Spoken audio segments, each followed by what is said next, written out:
What's going on, YouTube? It is your boy Nick from the Get This Nick channel, guys. We're back with another video. And if you watched my last video, we did a couple errands with the Raptor. And one of those things in particular was I got the truck washed because I told you guys, based off of my weather app, it wasn't supposed to be raining for like the next 7 or 10 days at the time of filming that video. Well, the next day, yeah, it rained. So that's just how it goes sometimes, and that's basically just my luck. So she does not look as clean as she did, but she still looks better than what she was.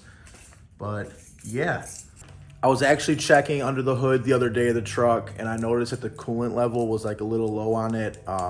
Every once in a while, just like check the oil, check the coolant, windshield washer fluid level, just to make sure everything's okay. And the coolant was looking a little low. It was looking a little low last time I checked it.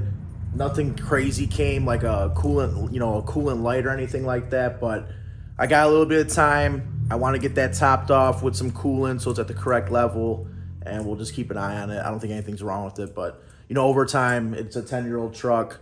Sometimes that coolant level gets lower, and that's just the way things go. So let's go ahead and take a ride. We're going to take a ride to my local Ford dealership to get the correct coolant, and we'll go from there.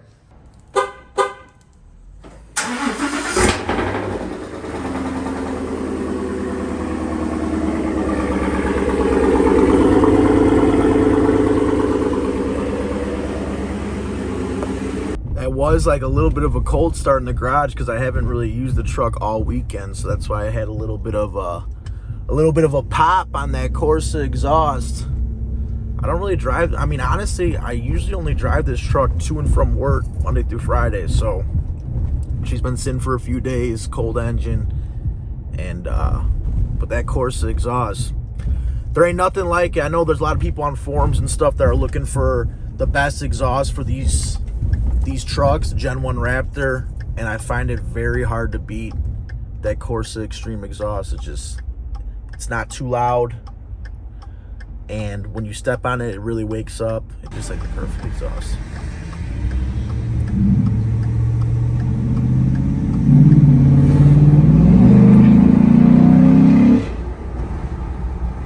And I know some of you guys are probably like, with the coolant, why can't you just go to O'Reilly's or Advanced Auto Parts and just grab, they make universal coolants, different brands that you could just add to whatever coolant you're currently running and you'll be fine. But when it comes to my stuff, I try to stick to the manufacturer's brand. So like for the oil changes on this truck, I just use the Ford Motorcraft oil and filters.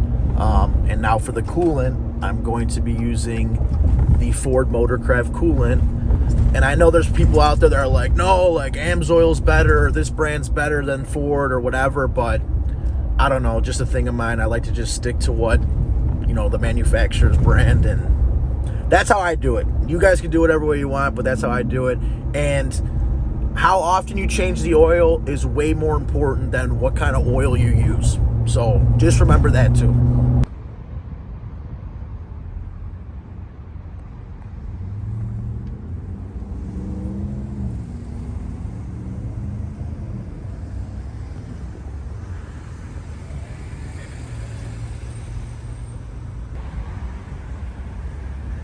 Gen 2 Raptor at the dealership, 2018.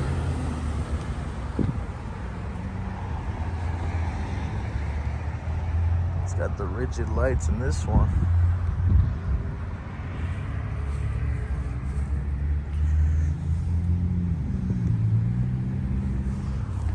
I don't know.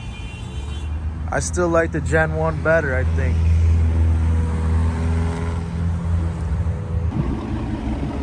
I'm still happy with mine.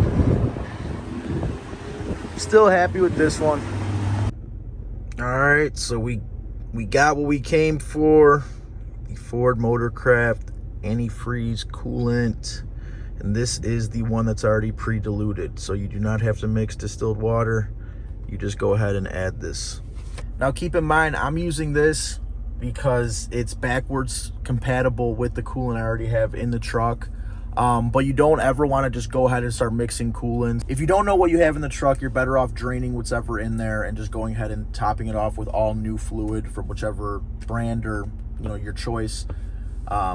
Or if you're trying to just top it off, go ahead and grab one of those universal coolants that works with any coolant and do it that way, because you don't want to get into a situation where you're mixing coolants and they're not compatible with each other, because that could be a very big headache. So keep in mind. And that old school yellow Ford Ranger was pretty cool.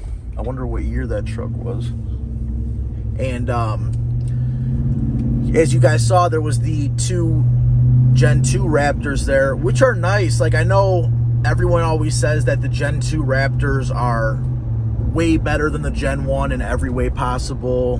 Better with technology, they're faster, they're better gas mileage, and all that stuff. But I don't know, I don't think I'd ever go out of my way to purchase one. I just heard about all the issues with like the cam phaser issues and stuff like that. And a lot of people don't really like that transmission in those trucks either. You know, paired up with that twin turbo V6. So I don't know. I personally, I feel like the only other Raptor I would get besides this one would be a Raptor R. And I'd probably have to wait about 10 years to buy it so I could actually afford it. But yeah, although the Gen 2s might look nice and stuff, I like the simplicity of the Gen 1, which is the V8 and no turbo stuff going on with it. So, I mean, that's just my opinion.